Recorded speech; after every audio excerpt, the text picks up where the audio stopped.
విచారించారు. అదే సిట్ అధికారి గారు కలిసాము.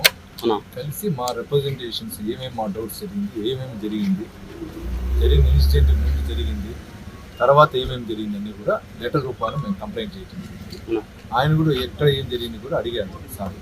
దానిపైన కూడా చెప్పాము. మా దగ్గర ఉన్న ఎవిడెన్సెస్, మా దగ్గర ఉన్న సంబంధించిన ఇవన్నీ కూడా మొత్తం ఒక లెటర్ రూపాయల సార్ గారికి కూడా ఇవ్వడం జరిగింది.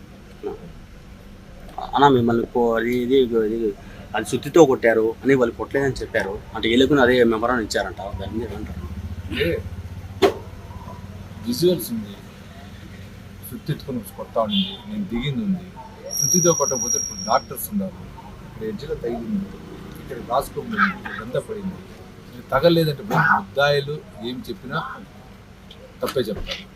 దానిపైన నేను ఎక్కువ మాట్లాడదలుచుకున్నా.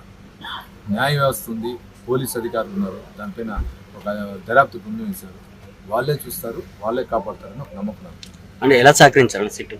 అంటే అన్నిటిగా నేను ఆయన సార్ గారు అడిగిన దానికన్నిటిని వివరించా. ప్లస్ మా దగ్గర ఉన్న సాక్ష్యాలు, జరిగింది ఏమైంది మొత్తం ఇచ్చాం. ప్రతి ఒక్క దానికి ఎవిడెన్స్ ఇచ్చాం.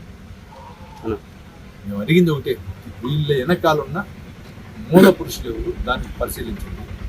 ఆ మూల పురుషులు పరిశీలిస్తే మొత్తం అన్ని బయటిస్తారు. అంటే కొన్ని గ్రామాలకు వెళ్ళారు, అక్కడ ఏమి విచారించని చెప్పారు. కొన్ని గ్రామాలకు వెళ్ళారు నా ఈరోజు. నేను అది అడగలేదు, అది డిస్కషన్ అడిగింది. మా గురించి అడిగారు, నేను చెప్పాను దీనికి ఎవరు బ్యాక్ ఉన్నారు దానిపైన విచారించండి అని చెప్పి రిక్వెస్ట్ చేశాను.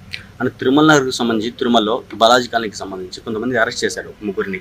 అంటే సంబంధం లేని కేసులు అనేసి వాళ్ళు అది కూడా చెప్పాను సార్. అనామకులు కొందరు అరెస్ట్ చేశారంట అలిపిరి పోలీస్ స్టేషన్లో. వాళ్ళకి సంబంధం లేదంట, ఒక నలుగురినేమో.